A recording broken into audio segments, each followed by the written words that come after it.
Thank you very much.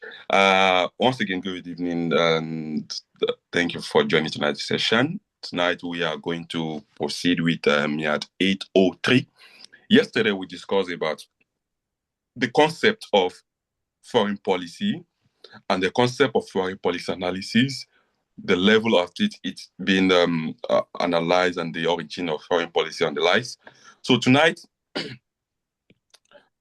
we'll proceed with some theories in foreign policy. Those people that have attended my session two on my mode two on 803, I've already explained this to them, but I just want to explain this to you in this night, and I'll make sure we cover a lot before we do the past question. We must do past question this night.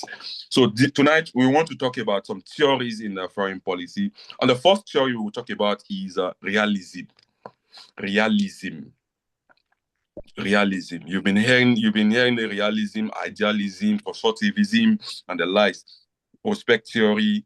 Understand? So today we want to talk about realism theory. Understand? And how realism theory link up with foreign policy, and what are the key assumptions of realism as a theory. Understand? So realism is the oldest and most influential theory in foreign policies. Understand?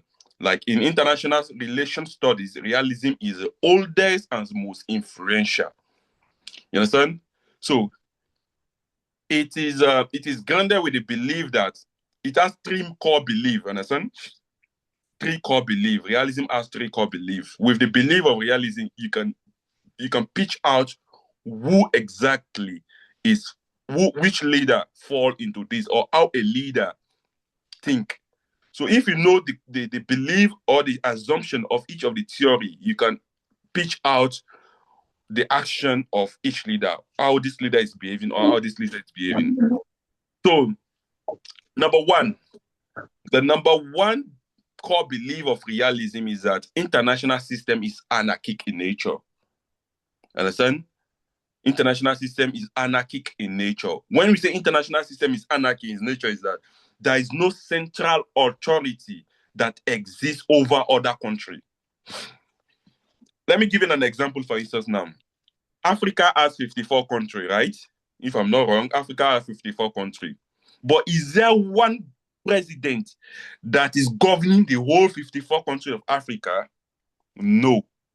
Which means the international system of Africa is anarchic in nature, because there is no central government that governs the whole 54 states in Africa. The same thing as people gave to you. We have North America, we have Europe and the like on other continents. But there is no single government that governs the whole world. So it is a belief of the realist that, okay, you have your country, I have my country. You have no authority to be giving me order, and I have no authority to be giving you order. You have your order based on your jurisprudence, your sovereignty, your area, your territory. So do not come and give me order.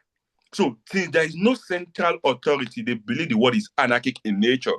You understand? The second core belief of the realism theory is that states are the primary actor, and they act to secure the survivor. Understand? The survivor, the power, and national interest. So the realist or the realism believe that the state is a primary actor when it comes to international affairs. The state is a primary actor, not the government. The belief is the state, that is the country itself, is a primary actor when we talk about international affairs. And they believe that survival of the fittest, that is it. Everybody in every state, every country have to fight for power, national interest, and the survivor. Understand? Here they are not talking about the government itself at the moment. They are talking about the state itself, how the state will survive. That is economic in nature. How the state will get a power, that is military in nature. And the national interest of the state, protection of life and property of people. That is the second core belief of the realist. Understand? The third belief, the third core belief of the realist is that power, understand, especially the military power, is the most important element in international politics. They believe that countries that want to govern the world or that want to be relevant in the world, such country has to have military power. So when you talk, if anybody is telling you about realism or realist theory, you should know that these people believe that military power is the most important thing. They believe in war. You understand? We can see them in the world now. Some president in the world like Putin, like Zelensky, Putin of Russia, Zelensky of Ukraine.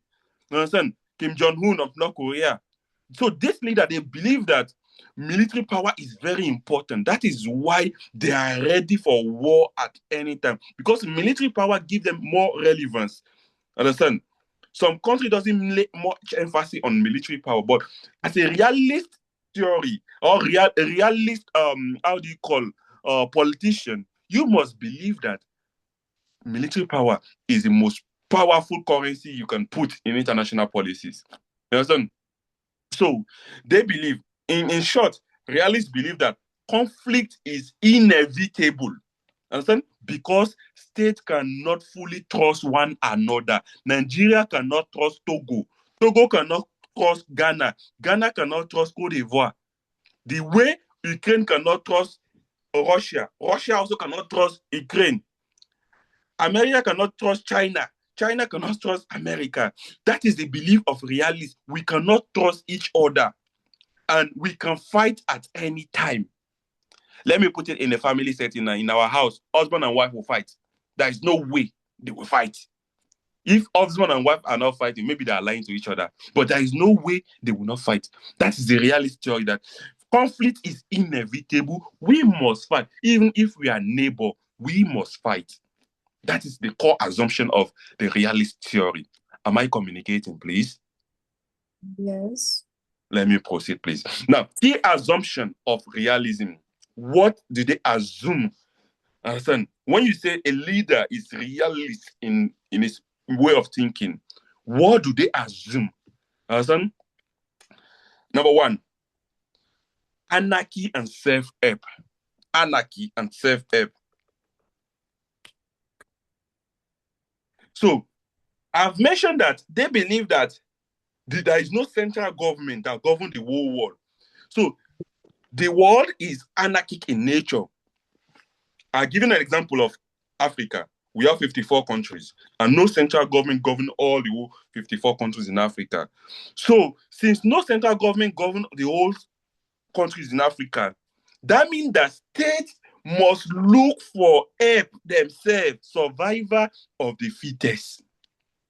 You understand? Survivor of the fittest. Each state must rely on its own capability. You must rely on your own to protect your sovereignty. You understand? Each state must rely on their own. It's like you studying, I'm just giving an example. It's like you studying MIAD. We are like 20 something people here now. So let's say 20 people, 20 something people here. And you believe that no one can help you in this group, and you just live your life on your own. You just find your way on your own. You believe that nobody can help you.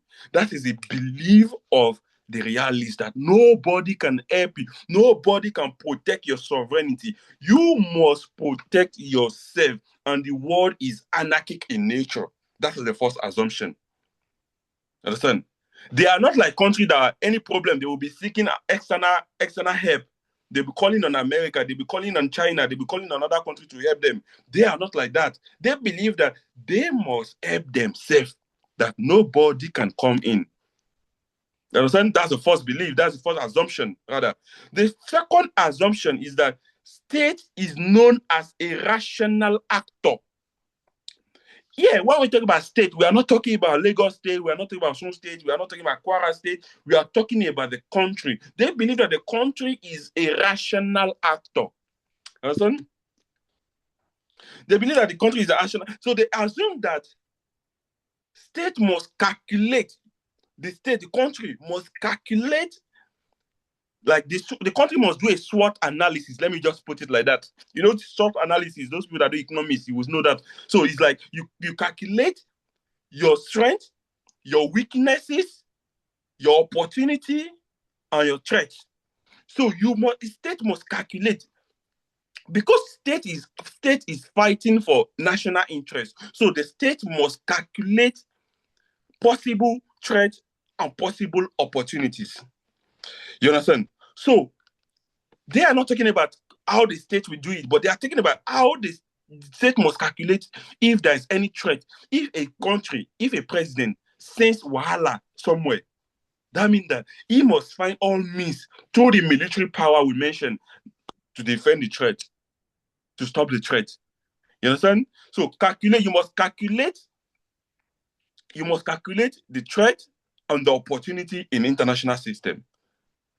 Today, if Russia don't want to agree, don't want to succumb for Ukraine, it's because he's trying to calculate. The president of Russia is calculating the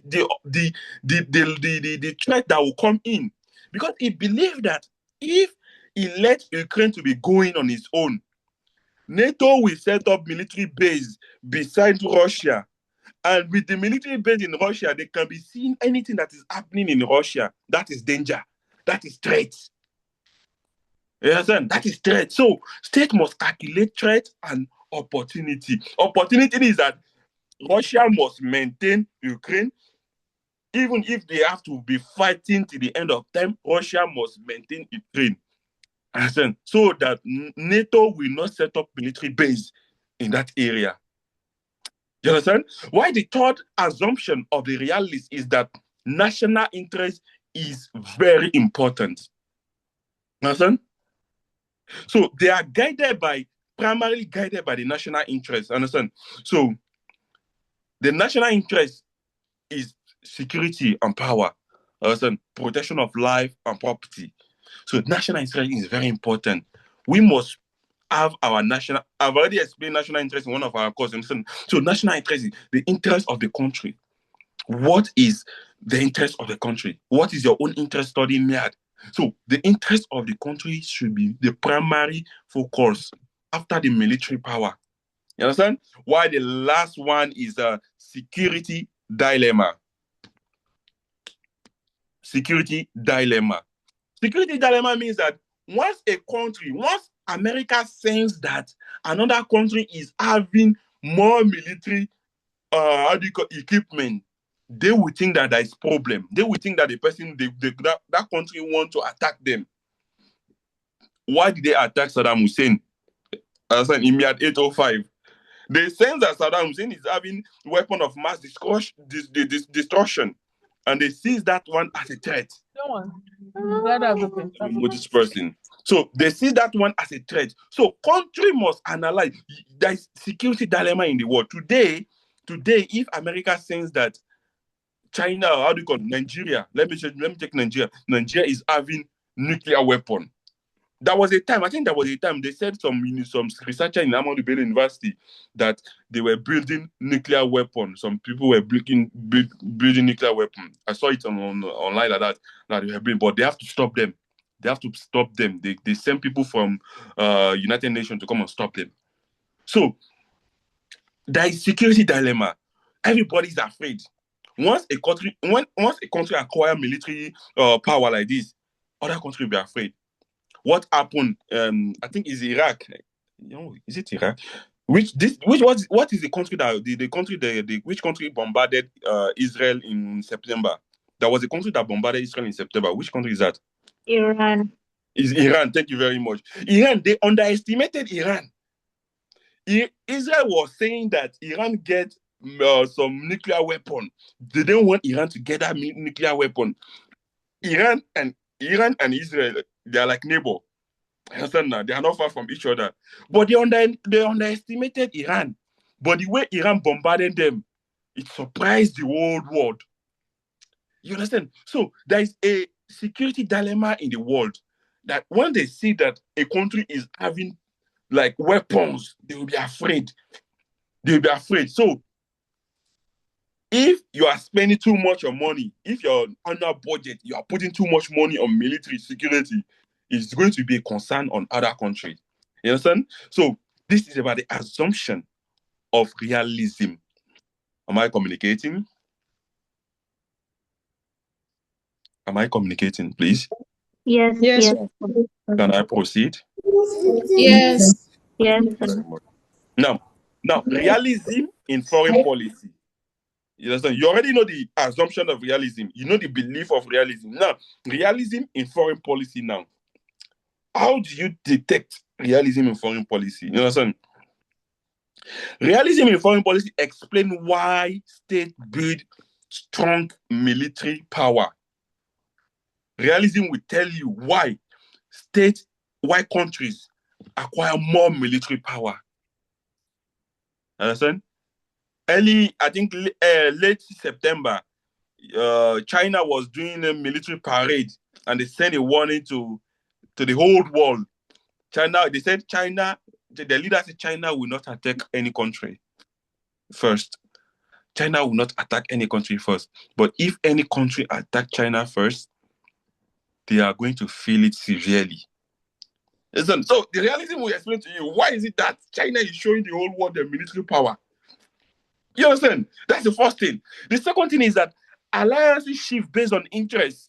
In realism, in foreign policy, realism is going to explain to you that alliances of country, the reason why countries align together, why they join together, why Nigeria prefer to join with UK or USA. Understand? They will explain to you extensively why countries join together. You align together based on interest. Maybe Nigeria is weak, but he sees that UK is powerful. If I join with UK, if I have problem, I feel call on UK. You understand? That is it. And the third, ways we can use realism to explain phenomenon or scenario in the international politics or in foreign policy is that competition. Understand? Competition, deterrence, and balances of power. The realism helps you to understand that one. So when a leader like Russia Russia President Putin, he said that if those people, those European Union attack him, if they want war, rather, he said if European Union, if they want war, he's ready for war. He told them that is deterrence. So, which means that realism will explain to you why he says such statement. Understand? Why is it that there's competition in the world? Sorry. Why is it that there's competition in the world? Understand? So why is it that countries, some leaders, they try to make other countries to be afraid? You understand? So with this concept, with all of what I explained, you should be able to understand realism as a concept, as a theory in foreign policy analysis.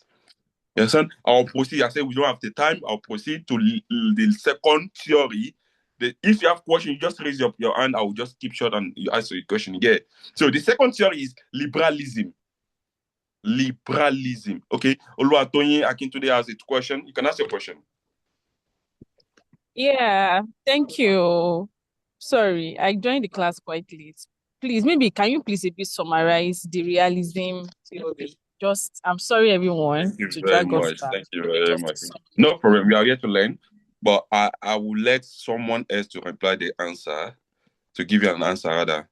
Can anyone give her an answer? What do you understand by realism? Just give an answer, so because someone give, please. I just want us to talk together, not me alone. Nobody. Well, I can Okay, try. so good evening, everybody. I want to talk. Can I go on? Okay. Okay, Yeah, we started by discussing realism and foreign policy analysis, where you told us that in realism, conflict is inevitable and there's no trust.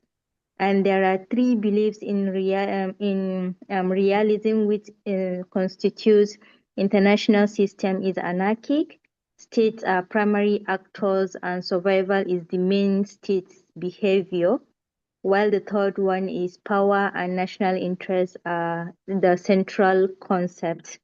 You further explained that realism assumes that international system is anarchic, states are the primary actors, and survival is the main goal of the state behavior.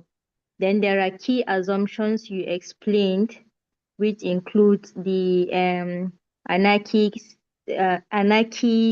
status and self-help, which means it's talking about survival of the fittest. Like you have to stand by yourself to defend and do things. Then the second one is state is known as rational actors, which means state must do a kind of analysis. You state like the SWOT analysis to calculate or to analyze any threats or opportunities in the international system. You also made mention that national interest is the central concept and it's important. That is the interest of a country or any state, it's paramount to it. Then the fourth one you mentioned is you talked about the security dilemma. I think this is basically what I captured as part of it. Then yes. Thank you very much. So I think she's not here, the person that asked the question. I'm not seeing her again. I'm here. Okay. So in short, realists believe that conflict is inevitable. That in this world, though, no country should trust another country. And now, and countries should focus on having more military power. That is their own belief. The country should focus on having more military power and protecting their national interest. Understand now? That is what they believe in. That you as a person, you should not trust me. Me, I should not trust her. She should not trust him. Understand? We should only fight for our own interests, not collective interests. Understand now? That we can fight at any time. And I've given an example that even in the house, in the family, husband and wife will fight. Understand? Husband and wife, for that is it. And that is their own, because they believe that there is no way we would do without fighting. And I give an example of Russia and Ukraine as they are fighting. So that is their own belief of realism. And in short, realism belief is more military. It's more military. We have military system of government. It's more military than being democratic.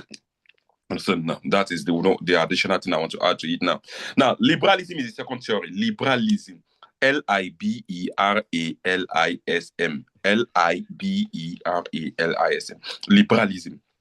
Liberalism in foreign policy. So the liberalism came to challenge the realism.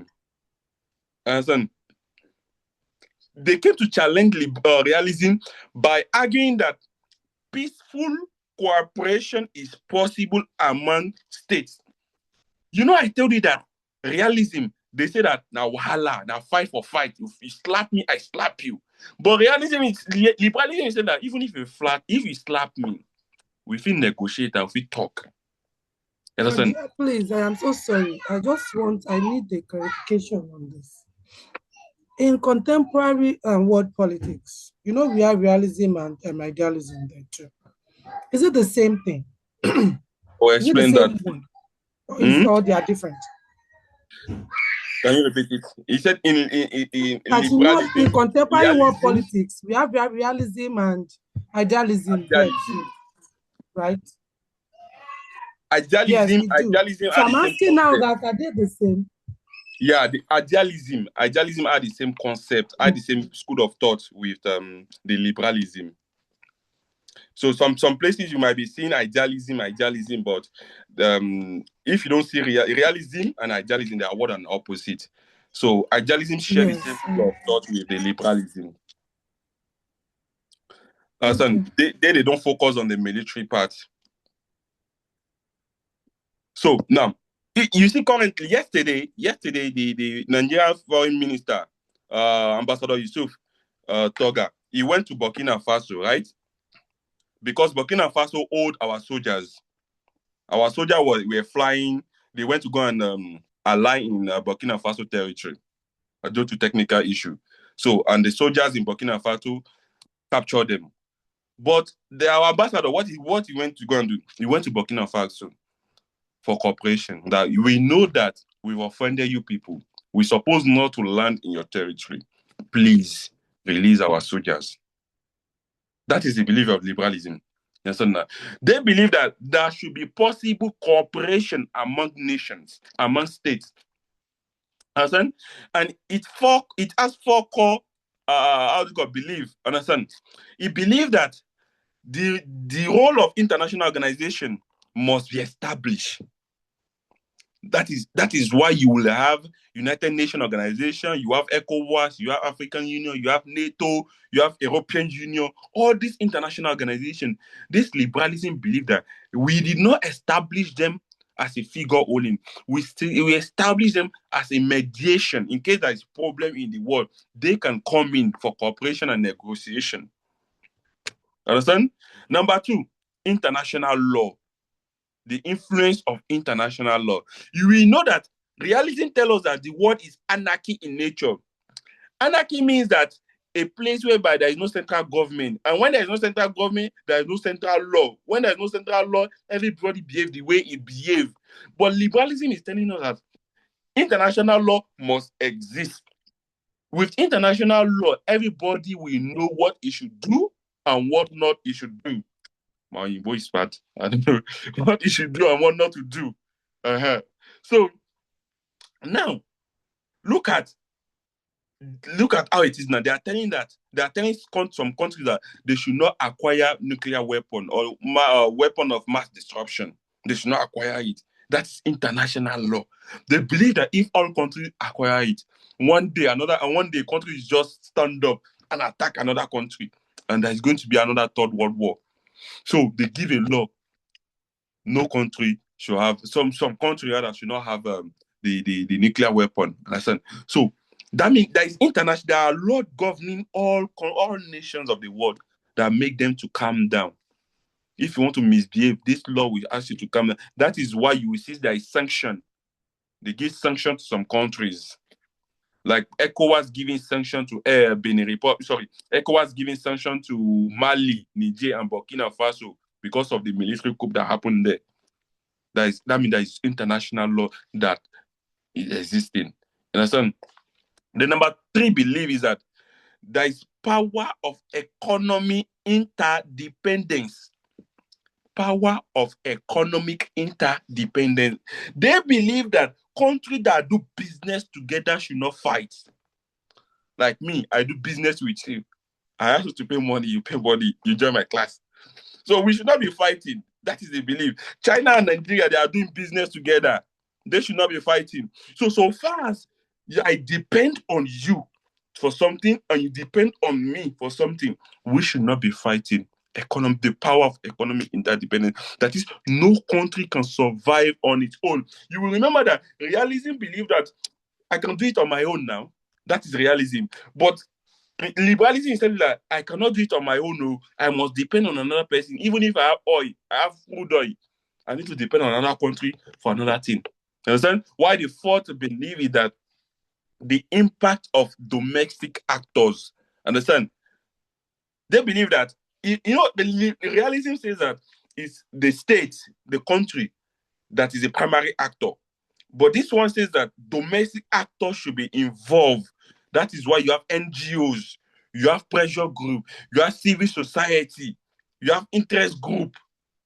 All these organizations that exist in the country, they also must influence policy, not only in the state, not only in the country itself.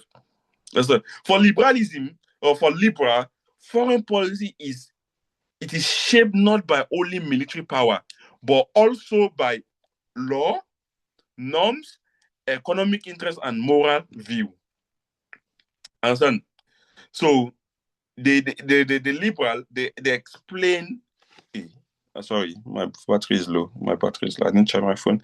The liberal, they explain why country must cooperate together, why country must obey international law, and why country must join multilateral agreements. Why do you think Nigeria must join United Nations? ECOWAS. Understand? So, they believe that you cannot survive alone. You understand now? Me as a person, that is my own belief. I cannot survive alone. I need all of you to survive. He might be thinking I'm joking, but me, I need all of you to survive. I said, so that is my own way of thinking, that country cannot survive alone. You need another country to survive. You understand? Key assumption of the liberalism. So the key assumption is that interdependence of country reduce conflict. Listen, if I depend on you for something, you depend on me for something, it will reduce conflict. We will not be fighting. Understand? So that's number one. Number two is that international organizations promote peace. Understand? So when there is conflict in the world, those international organizations have to come as mediation. Today, when there was conflict, when there was coup d'etat in Guinea-Bissau, ECOWAS sent some mediator team there. They sent Goodluck Jonathan there to go and mediate. That was last month, right? We're in December. It's December now. It's this month. They sent Goodluck Jonathan there to go and mediate. So they believe international organization is set up to promote peace. Understand? Why the number three is that multiple, let me move this person. Number three is that multiple actors shape foreign policy. You know, the realists believe that is only the realists believe that is only the state, but the liberal, they believe that multiple actors shape the the foreign policy. That is, we have NGO, we have the multinational corporations, we have the religion organizations and the likes. They shape the foreign policy. Understand? Now, liberalism in foreign policy. Understand? Liberalism in foreign policy.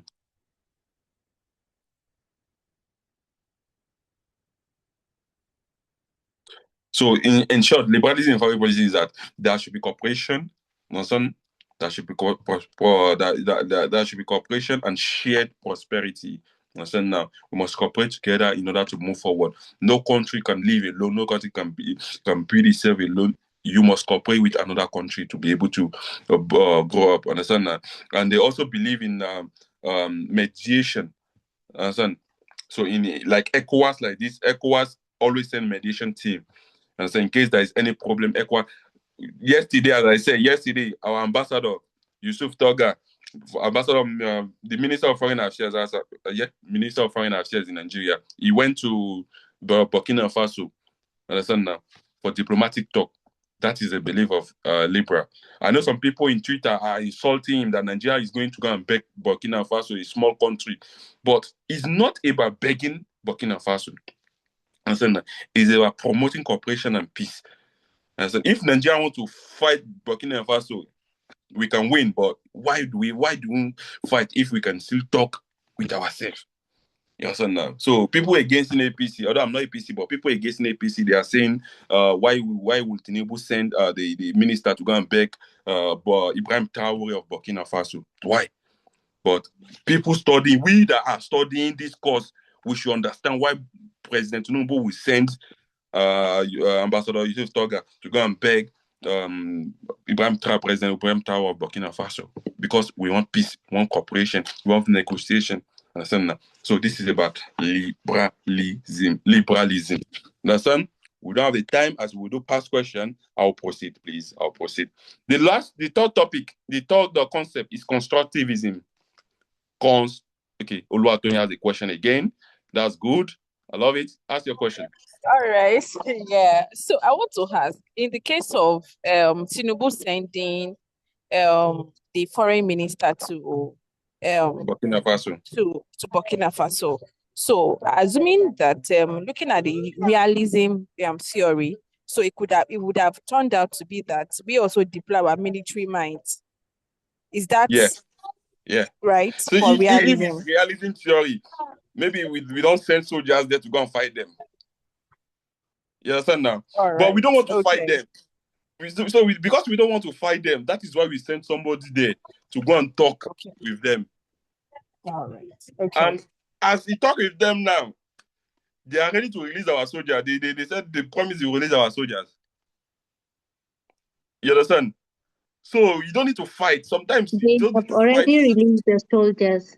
They already released them, right? Thank you very much. They showed about 11 of them earlier. Today. 11. So yes, I saw the highlights.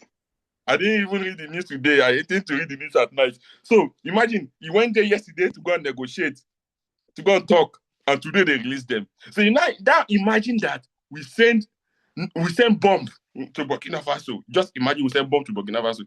Maybe by today we'll be fighting again. Tomorrow we'll be fighting. Listen, the fight will not stop. So instead of us to fight, why can't we can talk and fight and find solution? That is liberal people. They believe that there should be negotiation. Not everything is fine. In Twitter, if you go to Twitter, people are insulting Tinubu and the minister that why is the Tinubu, the minister, going to go and better small country? You studying this thing, you should have a second thought. On my Facebook, I posted something on my Facebook regarding this thing yesterday. I posted on my WhatsApp status. If you see my WhatsApp status, it shows maturity. Yes, I saw it. It shows maturity. Nigeria is a big brother in Africa. So Nigeria should not be dragging small matter with Burkina Faso. So it shows maturity. That is it. Understand? Now, constructivism, that's the next theory. Constructivism,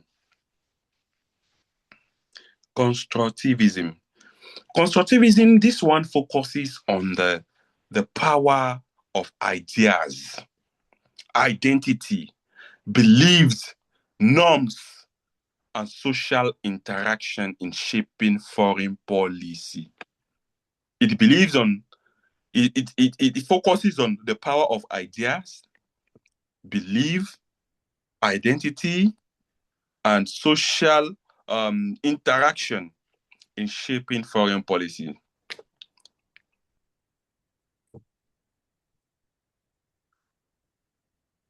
Do you get it? Now, you see, the constructivism as a theory, they are not like those liberal and those realists. They are not like them. Understand? They have three arguments. Understand? They have three arguments. The argument is that state acts on how they interpret the world. The idea how the state interpret the world, how Nigeria is interpreting the world. Is Nigeria seeing the world as friendly or not friendly? Understand? So if a country reacts to something in the world, it depends on how it interprets what is happening in the world. Understand? Number two is that they believe that the identity of either your leader or the state will influence your national interests. Understand? Your identity influence national interest. Why the third one? I want to try to finish this one before we do the past question. Why the third one is the norm shape behavior. They believe that foreign policy is socially constructed, not predetermined. You understand what I mean? You understand? Say the one again? They said norms. They said norms shape behavior. The norms share behavior, that shared expectation, that your norms, your shared expectation will shape your behavior. My own shared, my expectation with your expectation is to pass this course, is to graduate by May, no carryover, right? That one is going to shape our behavior. I know some of you are not comfortable by being here at night doing class, but because of our shared expectation, you are forcing yourself to be here. The same thing happening in the world. So now, you want a country share the same expectation with another country. It make them to cooperate to align together. So I will explain extensively by the key assumption. Let's go to the key assumption. What's the name of this theory? Constructivism, like construction, constructivism. Okay.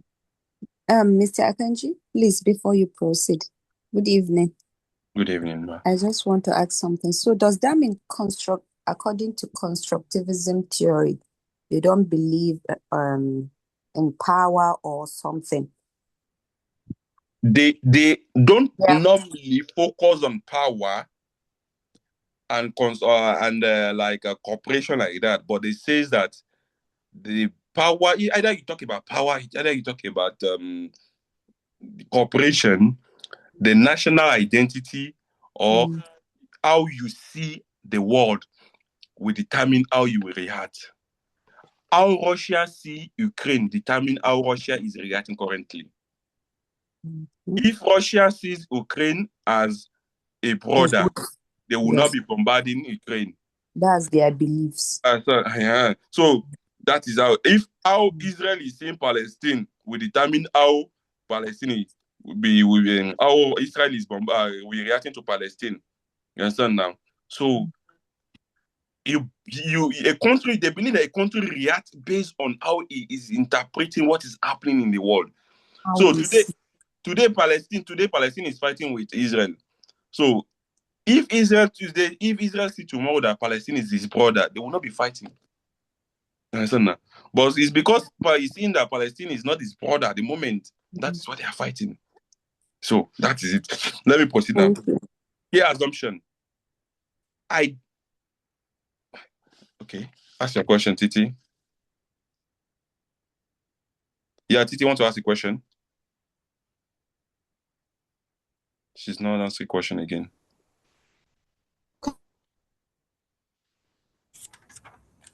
Hello.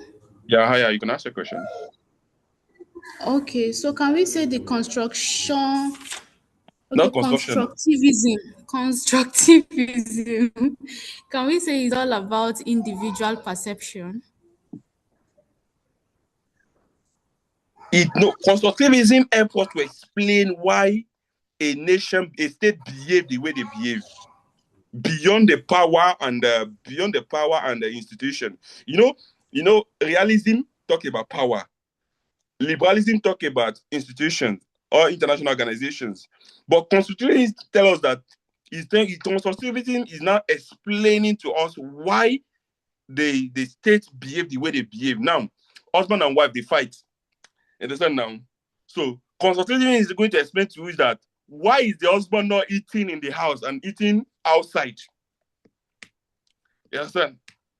So the behavior you proclaim, the behavior you exhibit, rather, the behavior they exhibit, constructivism is going to explain to you why that behavior is being exhibited. Maybe it's being exhibited because you see danger. So maybe you see danger. That is why you are exhibiting. Maybe if your husband is saying that he's not eating at home again, he's eating outside. Maybe he's saying that I want to punish my wife. I said, so he's going outside to go and eat. Maybe if the wife says that my husband is not eating my food, though, she will calm down and they will find peace. So they just explain why a country behave the way they behave. If they are behaving normally or the way they behave, or if they are being bad, so he's going to explain to you. You understand? Key assumption, please. Let me proceed, please, without the time. Identity, shape, interest. Key assumption. Number one, identity shapes interest.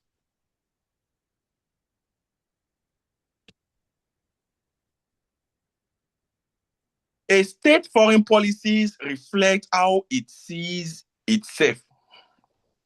A state foreign policy. Yeah, you know, in this country, when you say state, just put in your mind that it's country. So sorry, is it a continuation or is another point? I want to explain. I want to explain identity shape interest. Identity shape interest. So identity shape, a state national interest will reflect how it carry itself, how a state foreign policy reflect how a country will sees itself. Let me give you an example now. We know Nigeria to be the giant of Africa, right? Now, Nigeria being the giant of Africa, anything that is happening in Africa, Nigeria must play the role of the border. The role of the border. That is why you see them going to Benin Republic, going to Burkina Faso to talk as a border. They don't want to go and fight there. You understand now? They don't want to go and fight there. They're going to go and talk as a border because that is Nigeria identity as a border and must not be fighting with a small country like Burkina Faso. You understand now? So even in ECOWAS, they put Nigeria place as a higher rank than other countries. The respect is given to Nigeria because of Nigerian foreign policy. Nigeria is known as the giant of Africa. You agree, don't agree? Nigeria is known as the giant of Africa. You understand? Number 2, the norms and value matters. To constructivism theory, norms and value matters.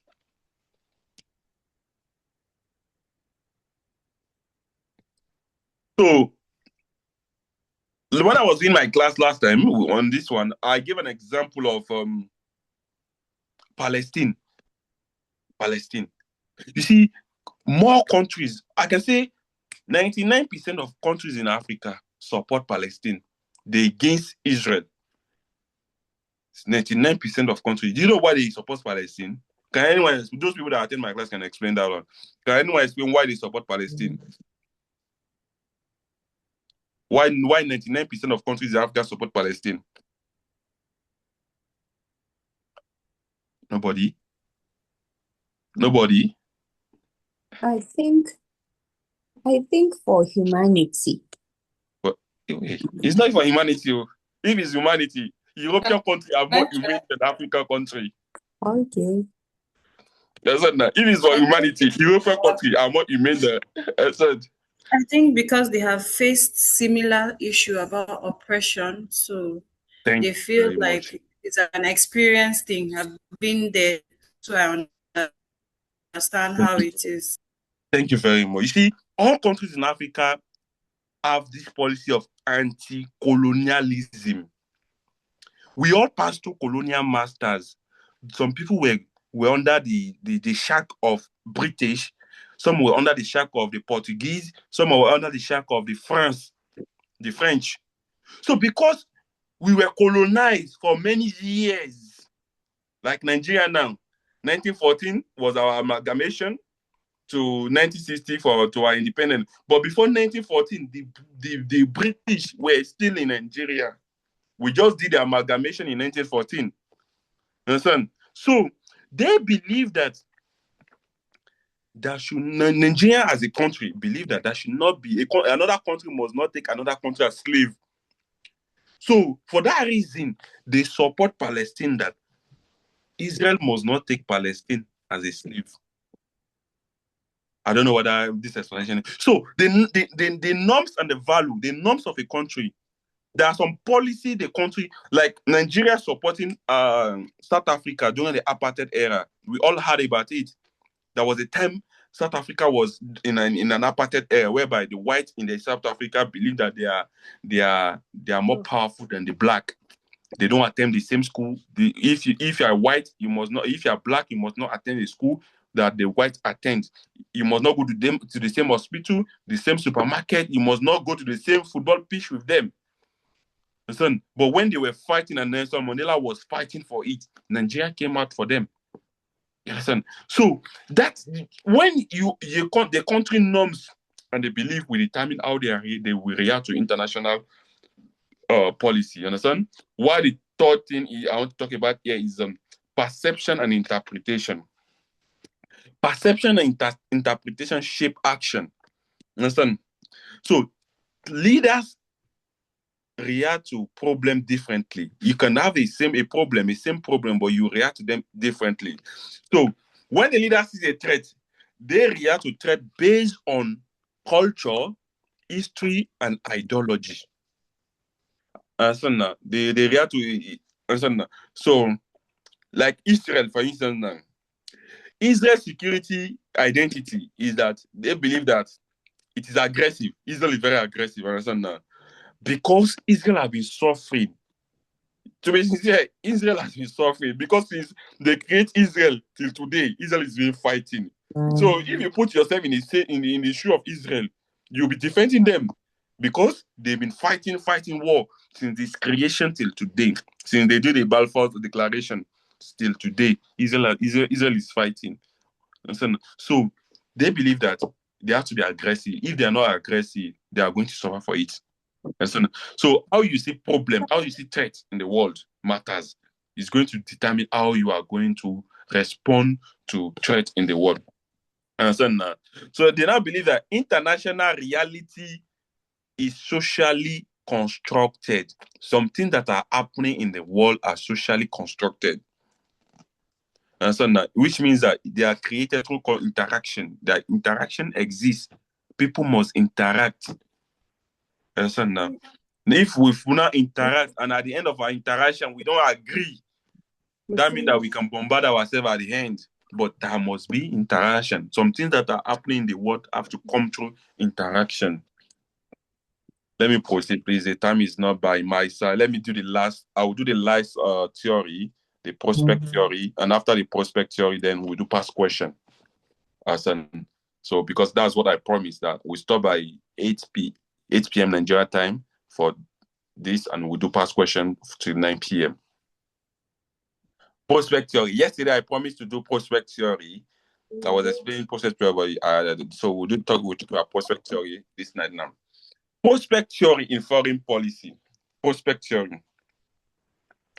You see, prospect theory brings foreign policy to a different speed. It brings foreign policy to a psychological dimension. Understand? Prospect theory brings foreign policy to a psychological dimension. How do leaders think? How do they think? Yeah. Understand? Let me move this person. So it brings foreign policy to, how do you call, psychological dimension. It's argued that leaders do not always act rationally. That is, no leader is perfect. To them, they might be perfect, but once they do something, you notice that, why did you do what did you do? Understand now? So no, leaders do not always act rationally. They do not act straight. Understand? So, and it's also believed that leaders make decisions based on perceived gain and losses. When a leader sees that he will gain much respect than much loss,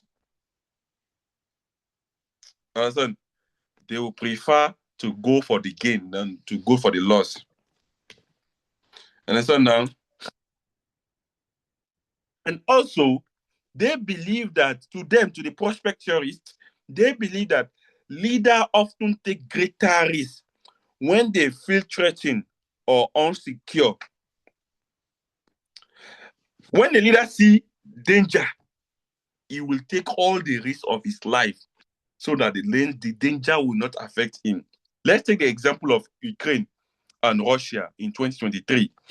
Ukraine and Russia, that one can be seen. The response Russia is giving to Ukraine, can be seen as a passive, like, you know, Russia is like is known as the powerful in that region, the Soviet Union zone. You understand now? Soviet Union, the how do you call it? Eastern part of Europe. Understand that? So if Russia succumbed to Ukraine, it's going to give signal to other people in the world that for Russia to succumb to Ukraine, that means Russia is no more powerful again. No? So for that reason, Russia is fighting the war since 2023. Sorry, my battery is low. Sorry. So since 2023 till today, Russia is fighting the war because they believe that it's going to bring a wrong signal to the world. My battery is low. Let me just plug my phone like this. Sorry. I'm sorry. My battery is low. I want to bring the charger up.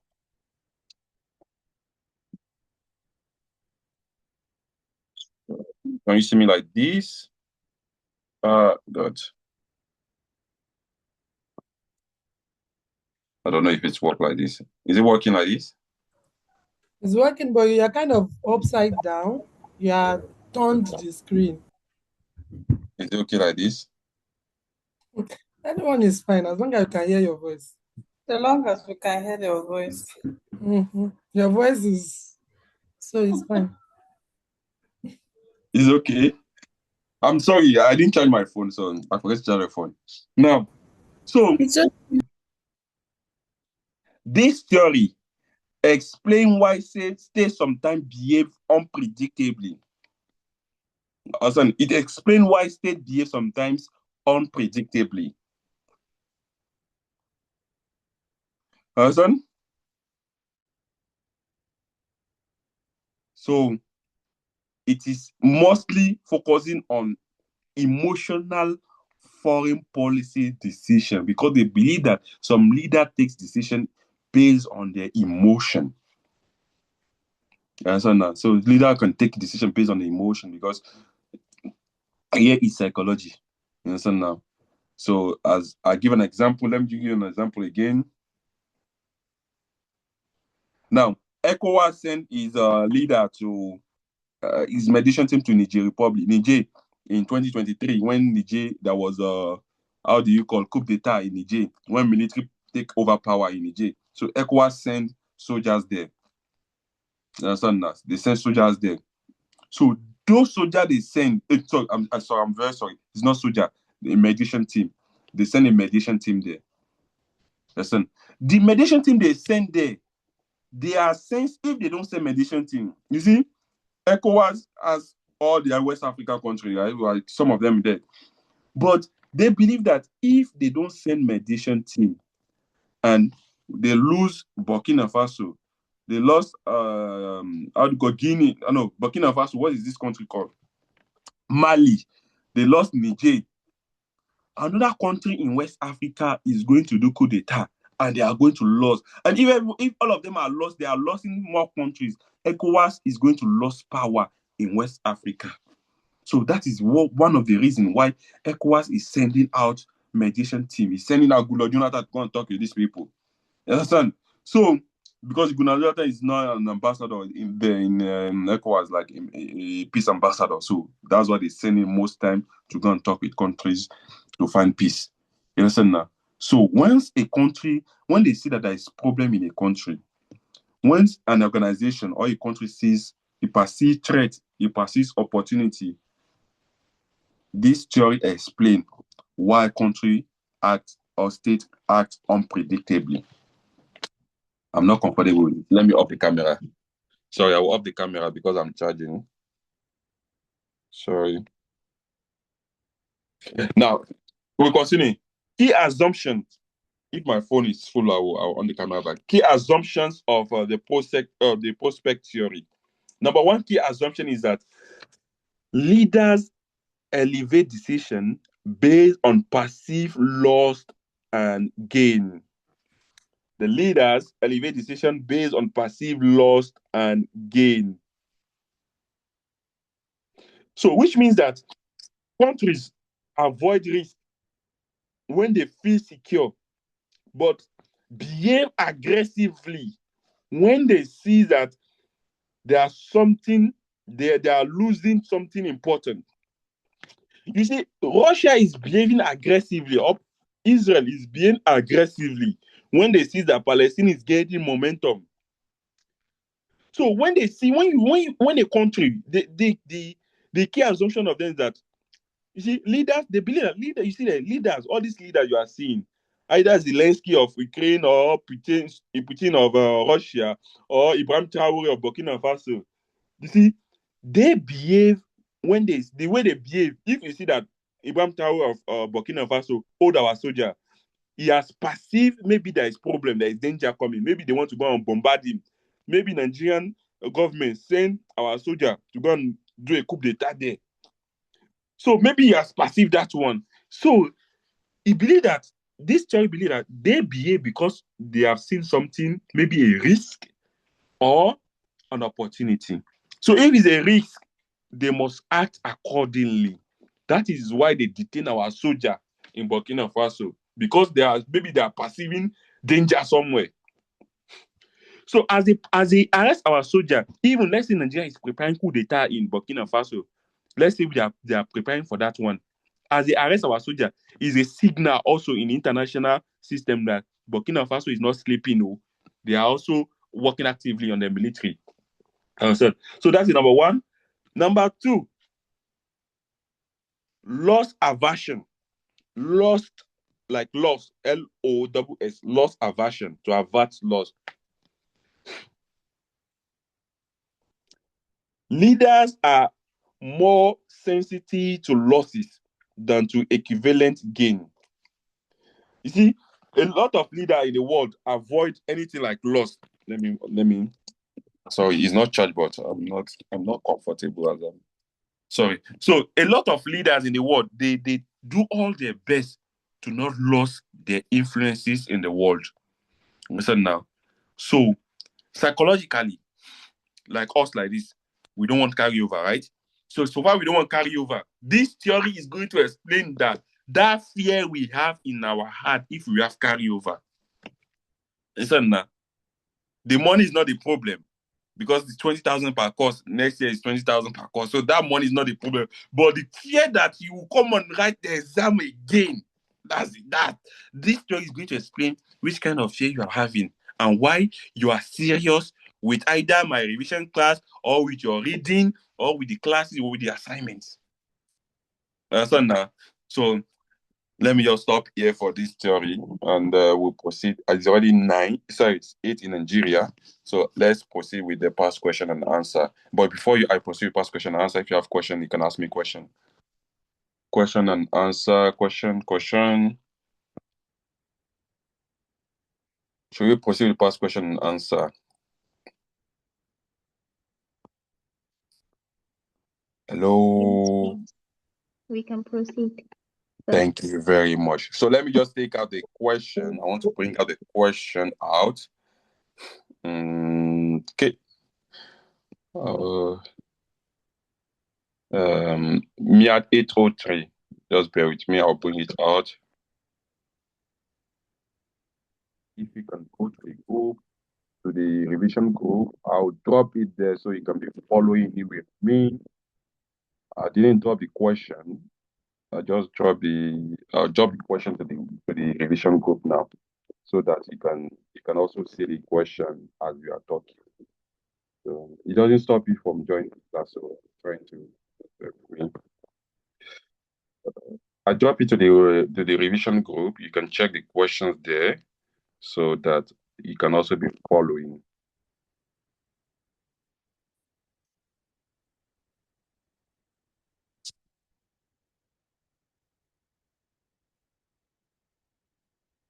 Now, okay. Can you see the question? Can you see my screen?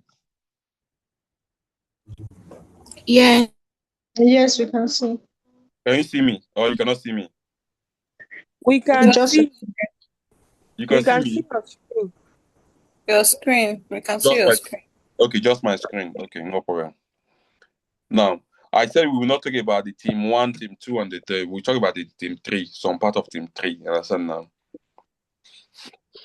But before we talk about it, just look at yesterday we did levels of analysis and political psychology. Today we do political psychology. So you talk about level of analysis in the political psychology of leaders. So I want you to check these first questions. We are not treating that today, but I just want you to try this first question that you are seeing. Which of the question talks about the levels of analysis in foreign policy analysis or political psychology? Number 4. What's the number 4 saying? Explain levels of analysis and foreign policy analysis. Why are they essential in FPA? Well, FPA is foreign policy analysis, you understand? So, yeah. So you see, yesterday we did that one. Yes, and look at the number 2. Number 2, yes. Number 3. Look at number 3, sir. Look at question number 3. Liberalism and foreign policy analysis. That one we did it today, right? Yes. Yes. Yes, and so these are things like you should just try to make sure. There are questions. Let's proceed to this second page now. What is the second page saying? Number 1, discuss realism as theoretical framework. Framework in foreign policy. Explain the following methodologies in foreign policy analysis. This is about psychology of world leaders. I think psychology. Explain the nature of foreign policy decision. Foreign policy decision of of explain the nature of foreign policy decision making in Africa. You understand? Okay, let's proceed. Look at here also. Look at the question number 6 also. Look at question number 6 before I move. Yeah. Explain these levels of Explain the analysis. levels of analysis. You see? So these are things we did yesterday. Understand? So let's proceed What here. about number 5? Let's see number 5. That's number 5 I just mentioned. We mentioned that one. Examine the nature of foreign policy decision making in Africa. We'll talk about. Can I ask a question before we move, please? I will talk about that once we are done with checking the first question. We'll talk about that. Okay. Mr. Akanji, look at here. Yes. Please, before we proceed, under the levels of analysis, I saw individual, state, and international. International is the same as systems? Yeah, systems. Different. Okay, Yes. thank you. I mentioned that one yesterday. All right, thank you. Okay, look at here.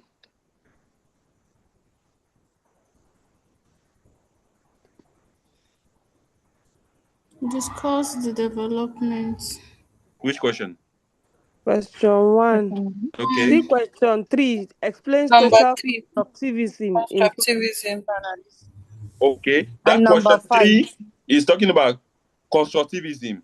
That question 1 is talking about the development of foreign policy. That is what we did yesterday. That's the first. Number 5, the origin, analysis. the first generation, second generation. Thank you very much. Thank you very much. You are catching the class. I love that. Oh, excuse me, please. Please, which question are you talking about? Question 1. They are talking about question number 1 and question number 3. Development. Okay. Now look at question number 5. 5. Explain the levels, yes. The this one is in Africa. And this one that they put Africa. We're going to do the same thing. What? They put Africa there. Does it change? So which means that the reason they put Africa is that if you are giving your examples, right? You need to state example. That is why in my own revision class, I like to mention countries so that you have an idea of what we are explaining. You understand? So the example you put, it has to be linking to Africa. Okay. Look at these questions also. In the development of foreign policy analysis, is it still the which question is number 1? It's still the evolution, right? Evolution, yeah, that's what I wanted to say. Number 1, number 5 also. What is number 5 saying? Discuss the levels of analysis. You see, this question is coming every year. It's coming out. Yeah. It's coming every year. And this African foreign policies, I've been seeing it. That question number 5 is coming every year. What's this number 6 question about, number please? 6. Number 6, yes. It's about African. Yeah, the question 6 says that African foreign policies are to a large extent dictated by Western countries. To what extent will you agree or disagree? This is a debate. So it's from your own point of view, it's a debate. But you talked about that. This is where you talk about colonial dependencies, economic interdependence. That's like most of African countries have been colonized, but by all these countries. You talk about how we depend on them economically, understand, even militarily. Understand, but it's just a debate. How you understand it better, just a debate. Now look at this one now. Number 1 again. Is development. The development of foreign policy analysis. Okay. That means you need to read this. You need to read that one. Look at number 5, levels. Number 5. But this one in Africa. Explain levels of analysis in foreign policy decision making in Africa. Yeah. So it is still the same thing, but in this one is contextualized to Africa again. Okay. Look at question number 3. Social constructivism. in foreign policy analysis. You see, one thing is that in this question, they asked us to answer only 4 questions. And what we did yesterday and today is already covering 3 questions. Yeah, 3 questions. Okay. Please, what is this number 4 about? Discuss the method used in foreign policy analysis. Political psychology. Political psychology. That's the amnesties, right? I will discuss that in this class. Okay. It's part of the content analysis. Before we end this class, I must discuss it. Political. So look at here also. Now, all these stages and development number 1, number 1. is still coming back. You see, the development is coming back year in, year out. Yes, and this constructivism still coming back. And the levels. And these are not even levels. This political psychology of what yes. Look at is this levels that I'm still a bit confused about? So maybe I have to go and listen to that recording again. I will explain. Let's look at here also. Question 6 is also repeating itself. Yes. Historical developments. It's still the same, right? Yeah. And it's always the first question. So here we have realism. Realism. See realism. Yes, number 2. Even question 3. And then even this Cuban Missile Crisis, it keeps coming up. Yes, exactly. And I have no idea. Even this new conservatism, I don't know what you look now, it keeps coming out again. Love citing example with Cuban Missile Crisis. The Cuban I've not heard this one in my own class. Excuse me. Dr. Fatima, she loves this topic. She cites her examples with Cuban Missile Crisis. So look at I heard that one before. Look at this one.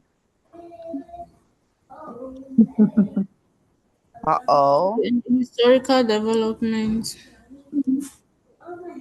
Realism as a theory of foreign policy analysis. Okay. Please, this number 3, is it the same as levels or not? Process. I think this is the last topic, right? Realism and all those things.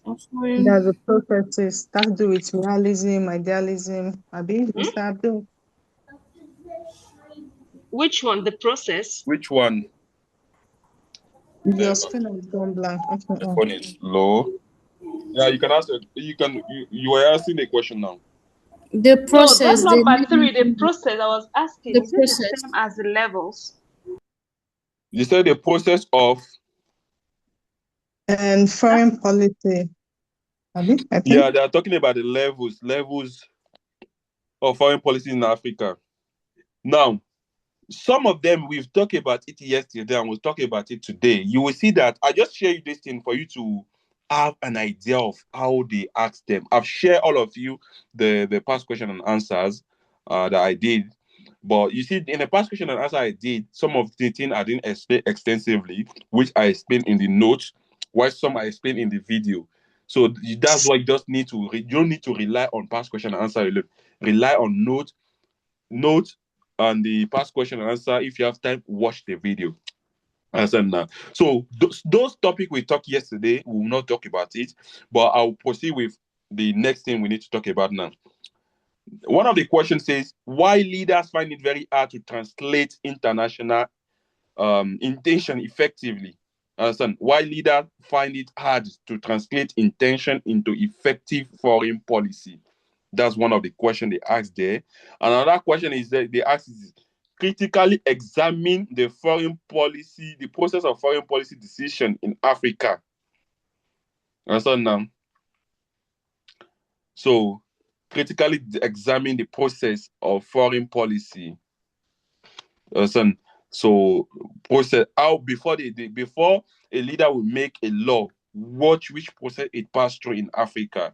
So even though it is the state level, even it is the individual level or the international level, the system level, but there are some things that happen in Africa as a country, as a continent.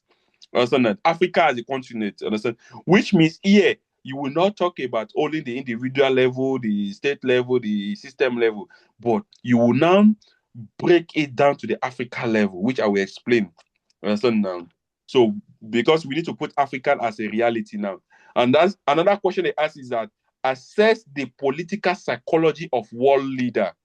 I think that you can see that question, political psychology. Understand now? And another question they ask is that methodology used to study leader in foreign policy analysis. So I'll ask, we'll go one after the other because we have like less than 45 minutes. So we'll not waste our time. Now, write this one down. My phone is low. That's why I just off the camera to be charging. So ask this down. Why leaders find it hard to translate intention into effective foreign policy outcome? That's the question. That's one of the questions they ask. Why leaders find it hard to translate intention into effective foreign policy outcome? That's the question. I repeat it again. Why is it that a leader finds it very hard to translate intention into effective foreign policy outcome? Number one is complex interaction between agency and structure. Complex interaction between agencies and structure.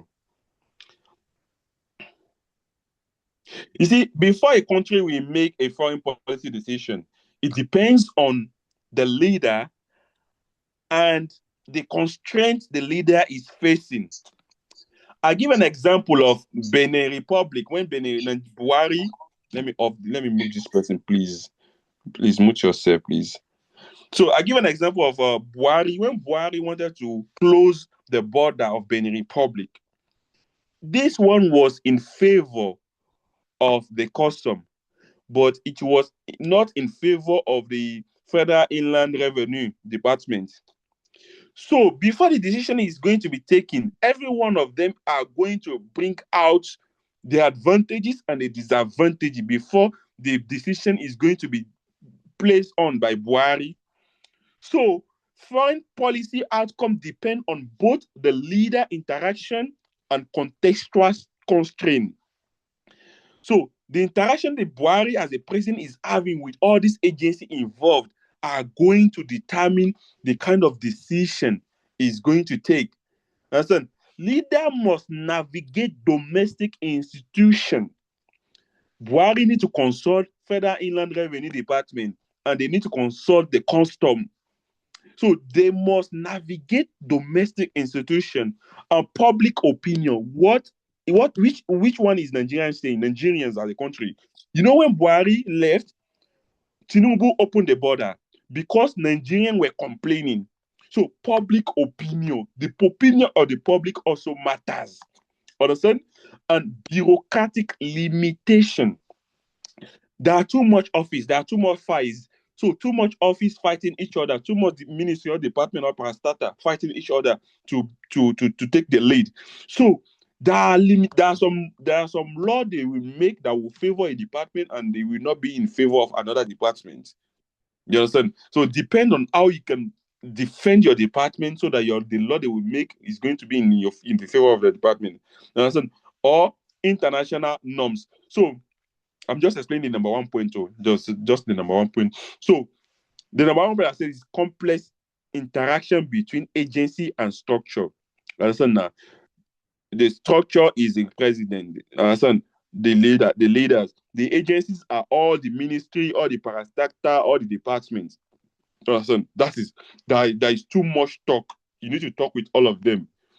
Understand? If they are having problem with it, they bring out. That's why the president is having ministers. And this minister, if they see any danger, any problem, they talk about it. Understand? Number 2 is uncertainty in the international system. When Buhari closed the border, how did the Benin Republic president react to it? You understand? How did it react to it? Understand? So leaders cannot fully predict how other states will react when they make decision. You understand? They cannot predict how other states will react when they make decision. So there are miscalculation. They need to calculate. When Buhari closed border, is for the benefit of Nigeria, right? But the problem is that, is it in favor of the neighbors, which is Benin Republic? Understand? So if it's not in his favor, what can Buhari do? Should he protect Nigerian national interest, or should protect Benin Republic interest? So uncertainty in international system, you don't know how other country will react to any policy. Even if, let's say they go to ECOWAS, for instance, now in ECOWAS, when there is election, or let's say there is decision to be taken, you don't know how other nations in ECOWAS are going to react to what you will say. You understand? So that means there is miscalculation. You can predict something, and when you get there, they are going to change it for you to another thing. You understand? Why number 3 is domestic constraint. Domestic constraint. The opposition party. You see, this opposition party, PDP is not working. I'm a PDP man, but PDP is not working. Opposition party, they put fire on the main party, because opposition party are going to make sure that the leader do the right thing at the right time. Understand now? So domestic politics means that, you see, we have the opposition, we have the pressure group, we have the social interest, we have the interest group and NGOs. So all these organizations also, they have a say in foreign policies. Understand now? So before President Tinubu will take a law, he must consider domestic constraint. Will that law he want to make affect anything in Nigeria? But if it's going to affect them, is that going to be a benefit, or is that going to be a loss? If the loss is more than the benefit, it will stop. But if the benefit is more than the loss, they will go forward with it. Understand? Number 4, limited resources. Understand? Limited resources. Sometimes leaders may make law, or they make a decision, but they don't have the resources. They don't have the resources to implement that decision. That is why they depend on International Monetary Fund, IMF, or the World Bank, or they depend on another country. Like Nigeria now, we are trying to do railway from Kaduna to Abuja, from Abuja to Lagos, from Lagos to Ibadan, from Ibadan to Osun State. And we don't have the money. What did we do? We call on China, and China is building it for us. But at the end, China also is going to gain money from us. So we have limited resources. So the limited resources is one of the challenges that make leaders to be reluctant in translating intention of translating intention into effective foreign policy. The intention of Nigerian leader is to build railway that will connect all the states, but we are lacking resources. We don't have the money. Do you understand? So because of the intention, we have the intention, but that intention cannot make our foreign policy effective enough. So because it cannot make the foreign policy effective enough, you will now need external force. You will need another country. You need International Monetary Fund, or you need the World Bank, or you need another country to help you. Why the last one is competing priority. Competing priority. So leaders often juggle multiple domestic and foreign demand. So Nigeria can be facing a challenge internationally, but at the same time, locally, like nationally in our country, we are also facing problems.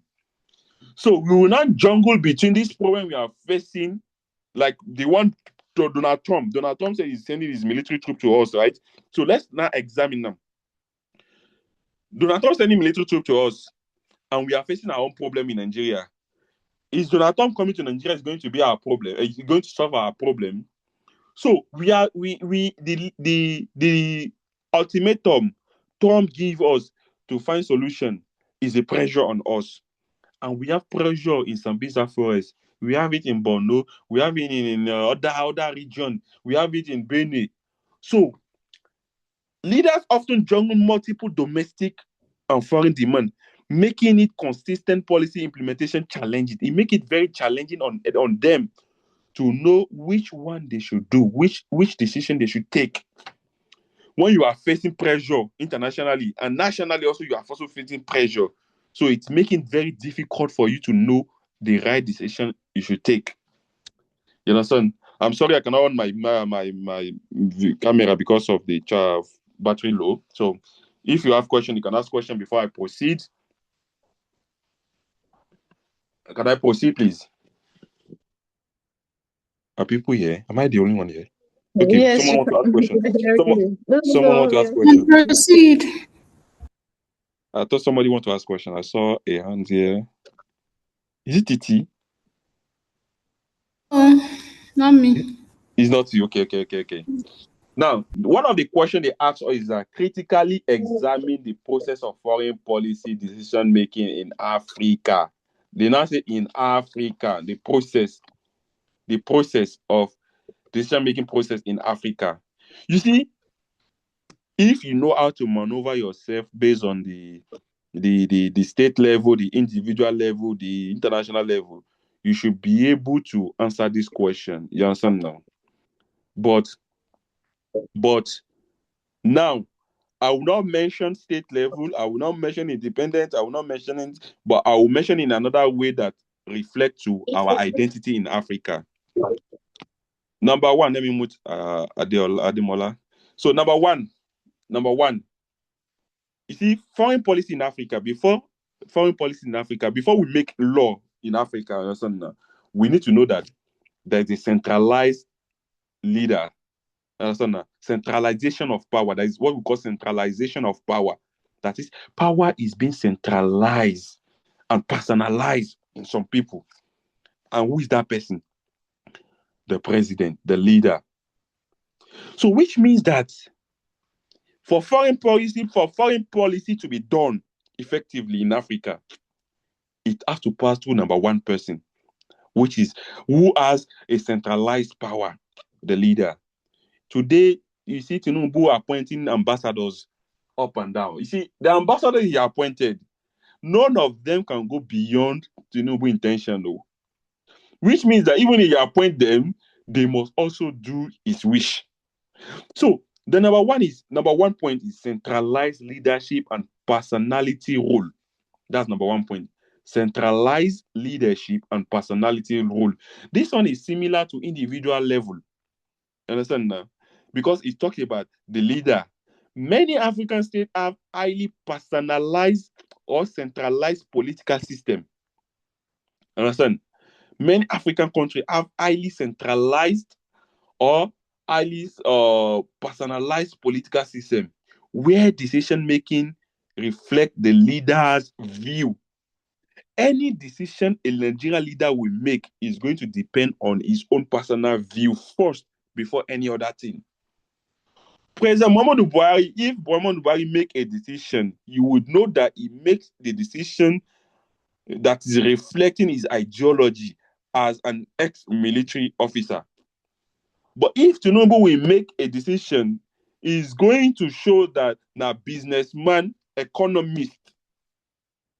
So in Africa, decisions are centralized on the leader worldview, how the leader sees the world. What is the ambition of the leader? What is the ideology of the leader? That is number one. You know, this thing I mentioned, we already talked about it yesterday under the levels of foreign policy. We talked about individual level, state level, understand?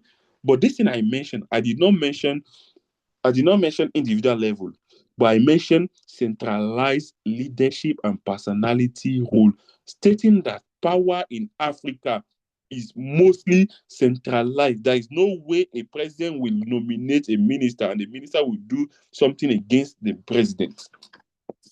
That's number one. The number two is that external influence and dependence. external influence and dependence. This one, under the level of foreign policy analysis, where does it fall to? Can anyone answer this one? Can anyone answer this question? International level. Thank you very much. International level. Which means that at the international level, African countries are dependent and they are being influenced. So, external influence and dependent. You need to understand the question. The question is telling us that you should examine the process of foreign policy decision making in Africa. In Africa, you know that African leaders, they don't take decisions that will go against the colonial masters, even if you are dependent. If you get our independence, rather. So, external influence and dependence. African foreign policy is shaped by reliance on foreign aid.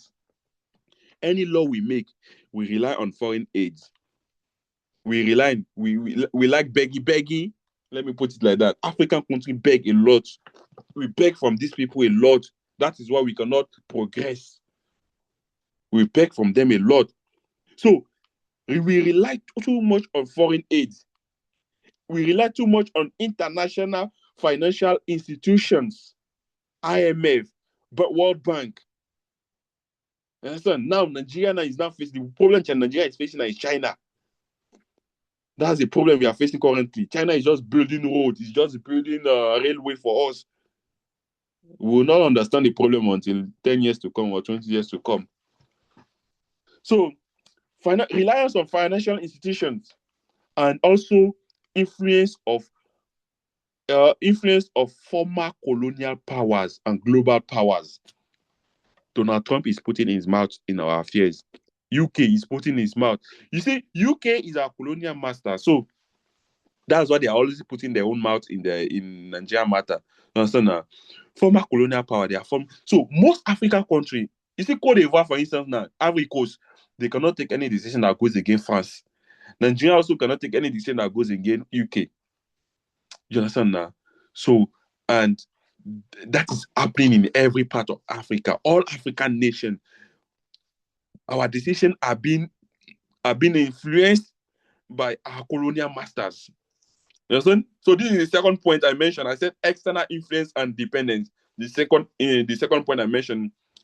The third point I will mention here is domestic challenges. Domestic challenges. Domestic challenges is the third point I mentioned here. Before a nation in Africa will make any foreign policy, understand? He must consider the problem he is facing domestically. Please, the third one is what? I'm so sorry. Domestic challenges. Okay. So before a country in Africa will make a foreign policy decision, that country must consider his domestic challenge. Nigerian domestic challenge is terrorism, banditry, and kidnapping. Understand now? And internal conflicts left because the Biafra and the likes and Oduduwa Republic. So this is internal conflict also. So domestic challenge, economic instability, internal conflict, ethnic division, or political fragility limit foreign policy autonomy. All this problem we are facing in Nigeria is limiting our foreign policy. If not giving Nigeria more mouth. Small. I've missed up. Economic what? Okay, small. Let me go small. I'm sorry. Where did you catch me? Or I should start from the domestic challenge. No. The economic, the problems. I said economic instability. Understand? Internal conflict. Economic instability is a Nigeria inflation everywhere. You go to the market, you buy something today, tomorrow it has increased. Understand? Internal conflict, the Oduduwa Republic, the Biafra Republic, the Arewa Republic, the Wahala we are facing, or the how do you call the banditry, the terrorism, the kidnapping. Understand? Ethnic division and political fragility. Nigeria is going to a one-party system now because all the states now, they want to do APC. Tinubu is buying all the states. So all of them want to do APC. So one-party system. So all these problem that I mentioned, it makes foreign policy autonomy very weak. It makes foreign policy weak. You understand? So, the number 4 is limited resources. Limited resources.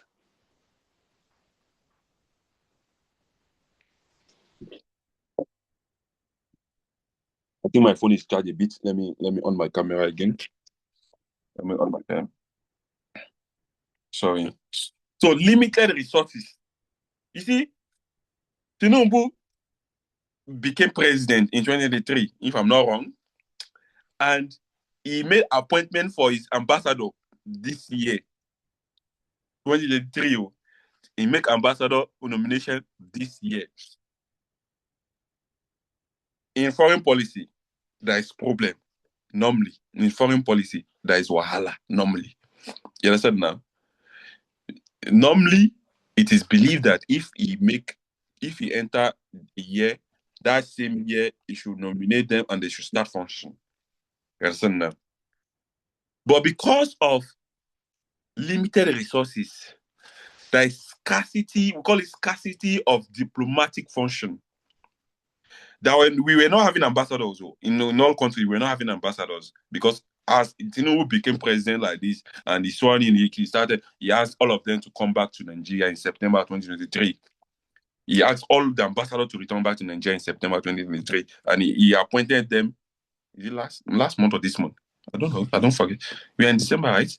I think it's last month, like early last month, late last month, and some of them he appointed them. Some of them he appointed them this month also. Listen. So scarcity of diplomatic, how do you call workers? Military, scarcity of military power, economic assets. Listen. So when a leader wants to make law or a decision in the foreign policy, in the international system, he consider both the economic asset, the diplomatic asset, the military power. Understand? So, because these are variables that are very important in making foreign policy effective. Yes, and some country will not respect you if you don't have embassy in their country. Some of them will not respect you if you don't have ambassador in their country. That's like that's why we have Nigerian ambassador in China, Nigerian ambassador in another country. So most of them will not respect you. If you don't have ambassador, you have what we call chargé d'affaires. Chargé d'affaires are like assistant to an ambassador. We can call him an assistant to an ambassador. So from this September 2023 that Tinubu asked all of them to come, Nigeria was not having ambassador in most of the country.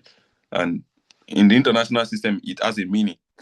So limited resources is very important. So leaders consider the resources. Understand? So the limited resources part is on the state level. Understand? On the state level, we talk about individual level, state level, and the system level. So you talk about the state level. Did the state have the resources required in making a decision? Understand? Which number are we? Which number are we, please? Number 4. Number 4. Okay, number 5, weak institutions. Number 5, weak institutions. Weak institutions.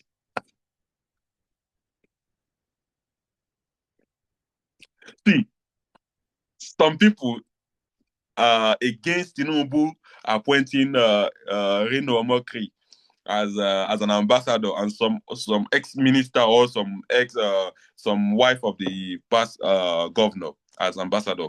You see, those people that are against it, they have a point to. Some of our ministers or foreign ministers or legislature or bureaucrats, some of them, they don't have the capacity to exercise the function as it should be. Listen. So what they do is they only follow what the leader that appoint them asks them to do. That is what they do. But some of them doesn't have that knowledge. Although Nigeria call them career ambassador and non-career ambassador. Listen. But in Nigeria now, we have more non-career ambassador than career ambassador. All of us like this, as we are like this, we are career ambassador. If God say we should be ambassador, so because we are in that line, we are not. But what happened is that Nigeria, they appointed people that are not in that line. Understand? So if you appoint people that are not in that line, that means your institution is weak. Understand now? Maybe that's why you need to do politics sometimes. So me, I don't know how we're going to do, because as if you don't do politics, how do you want to be ambassador tomorrow? So some of them, they have been appointed because they belong to a political party, and they've worked for the president, and like Reno, like this, for instance. Now he has worked for the president, and he has shown that he's ready to defend the president of Nigeria. So as compensation, I think it's good. Understand? So you should also try to find a way to be in politics. So if you don't want to be in politics, know a politician.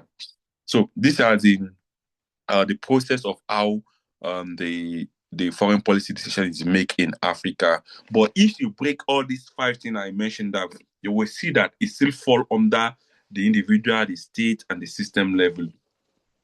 Do you get me? So, but it's going to depend on your own explanation. You understand that? Your own explanation is going to determine how you are going to maneuver your answer. Can we proceed? What's the time in Nigeria? Okay, we still have like 15 minutes. Let me talk about the political psychology of world leader. Political psychology of world leader. That's the last thing we talk, because we have 15 minutes only. I'm talkative. I believe I hope I'll be able to talk about all these things. Political psychology of world leaders.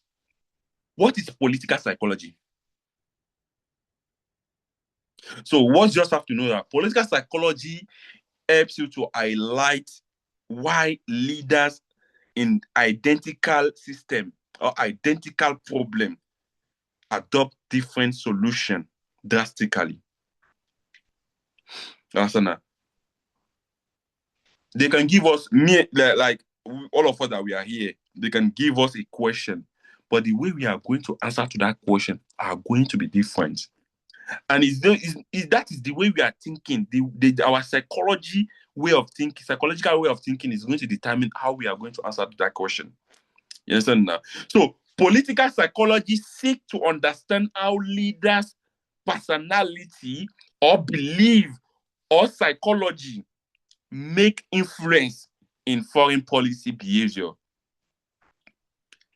Understand? So the psychology of a leader. Can you repeat it again, please? I said political psychology seek to understand how leader personality, belief, or psychological influence, understand? Influences foreign policy behavior. Is foreign policy behavior. Understand? So now they now say that you should assess the political psychology of world leaders. That's the question they ask. Assess the political psychology of world leaders.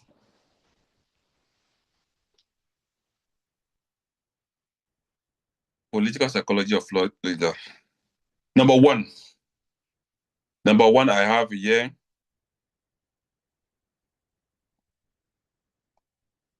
Number one, leadership matters. Leadership matters. Leadership matters. D.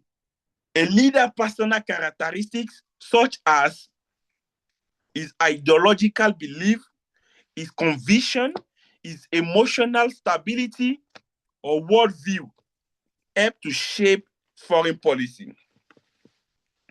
Listen, you need to study the leader itself. The leader itself. Listen, now they said asset is political psychology of world leader. So the first thing you need to assess first is the leaders itself. The leadership matters itself. The leadership matters. Listen.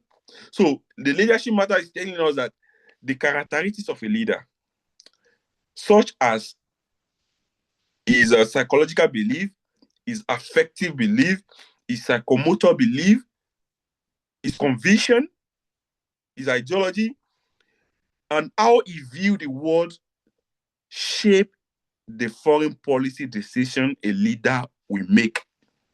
The way Tinubu think is different from the way Zelensky in Ukraine think, or the way Putin in Russia think, or the way Donald Trump think. You understand? So the leadership process, the leadership matters. That's number one. Number two, historical leadership doctrine.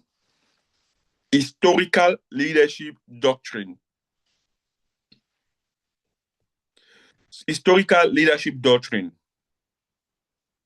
Foreign policy is usually associated with leaders' doctrine. Let me just put it. Foreign policy is usually associated with historical leaders' doctrine. You know, in Nigeria, Buhari has his doctrine. Obasanjo has his doctrine. Yaradua, they have his doctrine. Jonathan has his doctrine. Understand? This doctrine reflects leaders' distinct idea about global engagement. The way Buhari thinks is different from the way Yaradua would think. The way Yaradua would think is different from the way Shagari is going to think. The way Shagari is thinking is different from the way Babangida is thinking. You understand? So each leader has a distinct doctrine. Buhari can be Mr. No Nonsense, while Jonathan can be Mr. Gentle. Understand? So it depends on the doctrine of the leader.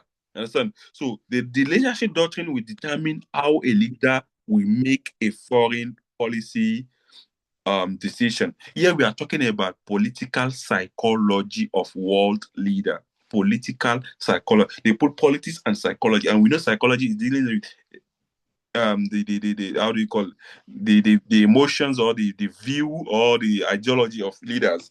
Understand? Now that's the second. The third thing we need to consider here in answering here is a situational influence. Situational influence. I think I sent you this document, right? I think I sent it. I think I sent it. Situational influence. See, psychologically, leaders assert great influence in high-risk situation. Leader assert influence in high-risk situation. See, when they see that there is a risk, when the leader see that there is a risk somewhere, you understand? Or let me just take an example now. Ibrahim Traore represent Ibrahim Traore of Burkina Faso now. Maybe he sees that there is a risk. That is why the Nigerian, maybe because Nigerian government brought the soldiers, Air Force soldiers there. Maybe he has seen that maybe they are planning a coup. So this kind of thing that happened between Nigeria and Burkina Faso, it will make the Burkina Faso president to change his decision. There is nothing bad in him asking them to go. But what if he asks them to go and they come back and retaliate? That is why he has to retain them. So situational influence also. The situation a leader finds is influence his psychological thinking before he make a foreign decision. So the situation you find yourself will change the way you think as a leader. If you find yourself in a high-risk situation, you think that way. If you find yourself in a situation that is not risky enough, you think in that position also. So a democratic leader, the way they will think is different from the way a military leader is going to think based on the situation they find themselves. So this is the third thing. Why the last one under the political psychology of war leader is let me check my time. We have like 10 minutes. The last one is operational code. Operational code. Operational code. An operational code, I mentioned that a leader believe, understand? about the nature of politics, conflict, and power guide how they interpret threats and opportunity. Listen, a leader believes about the nature of politics. How do a leader sees politics? Some leaders see politics as who get what, when, and how. While some leaders see politics as a war front. So the belief, the nature, how the leader sees politics, understand? Or how he interprets conflict or power will guide him to see danger or not danger, maybe threat or not opportunity. So in short, political psychology of leader approach, it helps us to understand why in an identical systematic situation, leaders adopt different dramatic, the different approach in solving dramatic situation. So you can have two leaders having the same problem, but they will act to it differently. It can be maybe due to the situation they find themselves, or due to the historical belief, or due to the leadership matters itself, how the leaders is behaving, or the operational code. I have 10 minutes. I want to talk again. Should I continue talking, or we should stop? There's one thing important I want to say, but should I continue talking, or we should stop? I know you are tired. Let's continue. Okay. I should stop. What do you say? Continue, boss. Thank you. I joined late. Finding this political psychology is not in your note. Can you please say it again? It's not in my notes. Yes, it's not in your note. The one you just said now is not in your notes. It's in my notes. You said this helps us understand how two leaders interact. Okay. I said political psychology. Yes. The political psychology approach highlights why leaders in identical systematic situations, why leaders in identical systematic situation adopt drastically different policy. Okay. You understand that? We might be leader but having the same problem, but the way we react to the problem is going to be different. Okay. Understand that? So Yeah. it might be different because maybe our leadership style, understand, or our historical leadership doctrine, or based on the situation, or our operational code.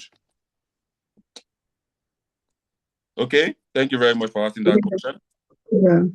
Now, let me proceed, as we still have time now. Azeez is a talkative guy, but let me do the last thing, understand? Then after the last thing, we can stop. Let me do the last thing. 7 minutes, at least. We have 7 minutes. 7 minutes. Now, there is one topic that is very common that is showing. I don't know whether you notice it.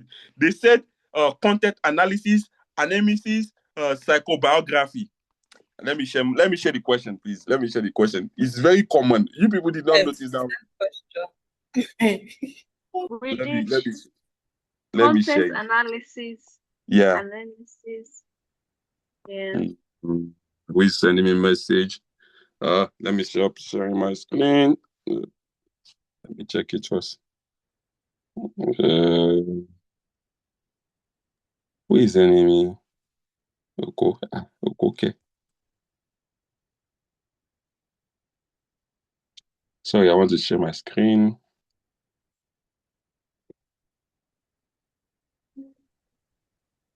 Okay. I want to share the screen so you can see that question. It's very common. So, no, it's not here. Look at question number 2. Question number 2 here. Psychobiography, analysis, and the content analysis. So it is here, and look at here again. It is here also. It's in number 4 here. You can see, and is in number 4 here too. This is weekend of another country. So is in number 2 here, son. So like it also is one of the topic that is also common, you understand? So is a concept you also need to understand. Let me just give you that one as an assignment. Let me just give you an assignment.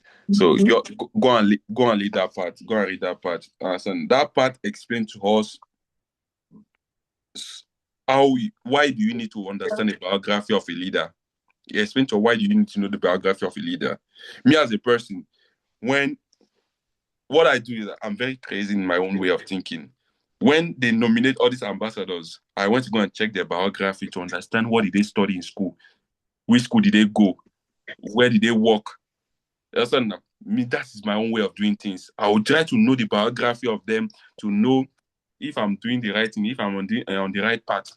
So go and read that part. Is one of the common questions. I dropped the past question in the group, so you can check. I've already sent you the past question and answer. You can check the past question and answer, and you can share the past question I drop in the group, understand, and read that one. So I think we'll stop there. Please just go through it, even if it's not in details, so that when we read, we'll aid in understanding. It's the document you sent to us. Okay. Just run through it, and then we are good to go. Okay. So yes. They said methodologies used to study leaders in foreign policy analysis. Which method you will use to study Tinubu? Or which method you will use to study Atiku? Or which method you will use to study Donald Trump? So methodologies in study leaders in foreign policy. And there are only three. Understand now? Number one is psychobiography. Number two is content analysis. Number three is analysis. Understand now? Now, why the number four? No, there are three. There are three most common. Now, psychobiography. When you talk about a psychobiography of leader, this examines the psychological history and life experience of leaders to interpret their political behavior. Understand? It examines the psychological history and life experience of leaders to interpret their political behavior. Understand? It tends to analyze the childhood, the family dynamic, the educational background of the leader, the emotional pattern of the leader. Now, imagine that someone went to Harvard to go and study, and you went to Ahmadu Bello University to study. You are not the same thing in Nigeria. You understand? You are not the same thing in Nigeria because the kind of mentality such person is going to have is different. If you notice, some people know. I don't know if some people notice on my status, I said I'm looking for a sponsor. I want to do a course in UK, in London School of Economic and Political Science. So imagine I do a course in London School of Economic and Political Science after my masters, and you just focus on masters. The way we are going to think about foreign policy analysis is different. It's going to be different. Understand? So you tend to study the childhood of the leader, the emotional perception, the educational perception, educational background. Understand?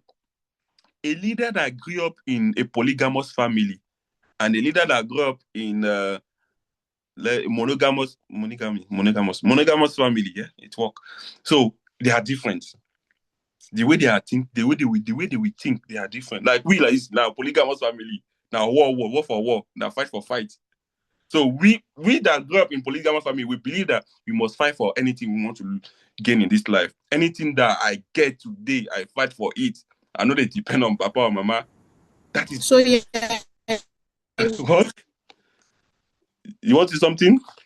So in psychobiography, you need to study the background, the family background, the education, the lifestyle, the emotional background of the leader to know how that leader behaves politically.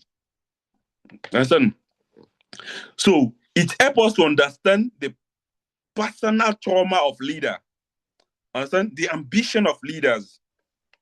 The inferiority complex of leaders. I'll give an example now. As someone that grew up in a polygamous family and someone that grew up in a monogamous family. See, anybody that grew up in a polygamous family, they have that mindset of fighting every day. Like, I must succeed no matter how. My siblings, my step sibling must not. You know, so this kind of fight. My step siblings, I must be. So that is, you need to study that personal trauma each leader passed through. That is why you will see when the leader posts on Wikipedia the family background or the biography rather. You as a leader, go and read the biography. One day, just take 5 leaders and go and read the biography. And now compare that leader's biography with your own biography, like your own lifestyle, to see if you are really doing the right thing. There was a time I was reading about Ojukwu, that is the assistant. What is the name of that leader? That ambassador, what's the name of that ambassador? Ojukwu. She was Miss Nigeria. She's a current ambassador in Nigeria. Oh, Bianca. Thank you very much, Bianca. Thank you very much. I was reading about and I saw that this woman, she don't only study in Nigeria, she studied abroad also. Which means that if I want to be like I need to also study abroad, not only Nigerian education. For them to nominate as an ambassador, you know that educational perception also matter in influencing decision. If you have money, if it's just £1,000 you have, do an online course in UK. Just add it to your master's. It's going to help you. That's my take. That's number 1, psychobiography. Number 2, content analysis. Here we are trying to study method of studying a leader in foreign policy analysis. Number 1, we talk about psychobiography. Number 2, content analysis. Now, when we talk about content analysis, this tends to evaluate what leader say or write. Some of you can analyze me based on what I say or what I put on my WhatsApp status. Some people among you, I can say who they are in real life. Some people among ourselves, every day they post religious posts on status. So I know that automatically, I know that they are very religious. Why some people, they always post educational stuff. I know that this one, book, you just like book, you know, like play. So what the leader say or write has to be analyzed, the content of what they say or write. So based on the interview a leader gives, based on his article, based on his write-up, or the letter, or the diaries, you can infer the belief or what the leader like from it. Understand now? So it assumes that the language used, that the leader used, reveal the value and the intention of the leader. So what the leader says every day, what he writes every day, the interview, the letter, the diaries of the leader also shows how you can interview, how you can explain the leader. That current minister, this current minister, that soldier they made the minister recently. What's his name again? Christopher Musa. Thank you very much. When you look at Mr. Christopher Musa, you will see that he's a non-nonsense man. If you go and watch like 3 of his interview, you will know that he's a non-nonsense man. So from what he's saying in the interview, you already know the kind of person he is. So that is why sometimes it's very important you read about leaders, you read about what... Sorry, my battery is slow. So that is why it's very important you read about what the leader writes or what he says in the interview. You take like 4 or 5 videos of a leader, go and watch it. If you watch a Akanji Ewela, no, yeah, is it Akanji Ewela? Yeah, no. What is one with me this night? It's Akanji Ewela, rather. That woman that worked in the World Bank and IMF. So if you look at most of our interview, she always promotes Africa. She always promotes Africa.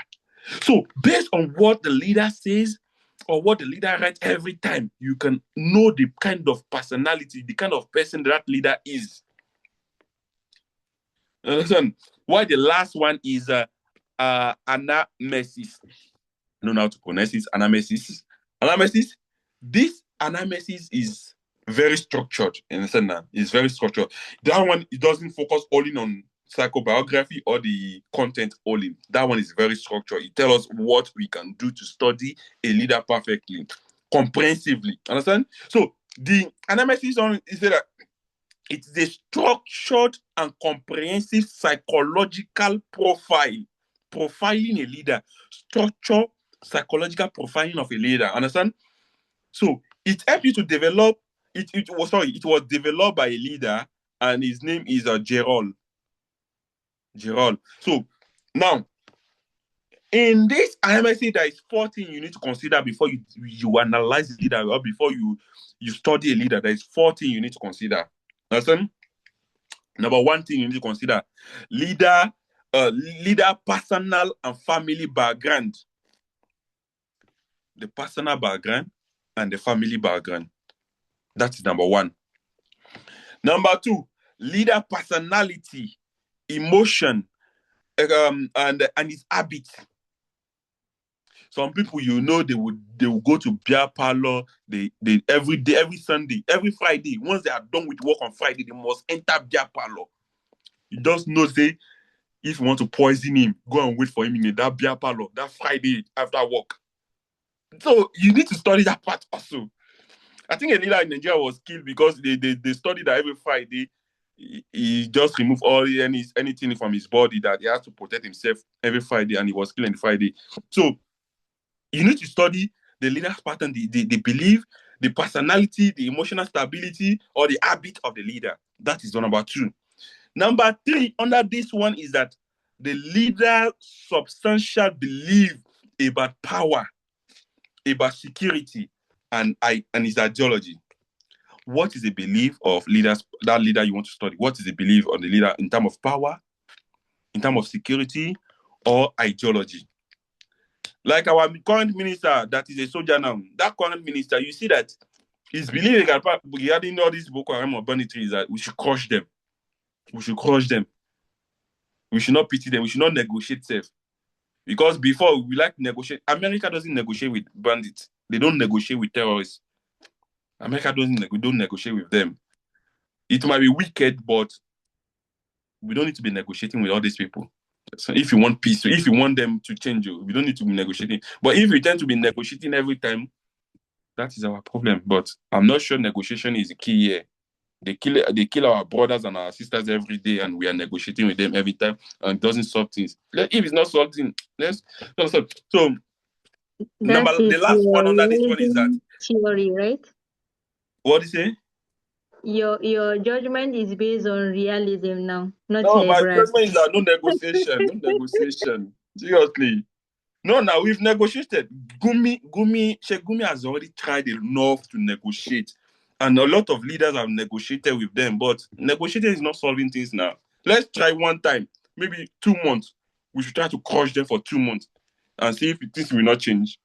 Well, we are negotiating and it's not changing things. Since Jonathan time, we have been negotiating and it's not changing things. Let's try to crush them one time. You will see that things will change. So the last thing this number 3 analysis is saying is that we need to study the leader behavioral style. How does the leader behave? How does the leader communicate? How does the leader negotiate in terms of crisis? Crisis. So some people, they don't like to talk in front of people. While some people, they like to talk in front of people. Some people are very gentle. They can write very well, but to talk is a problem for them.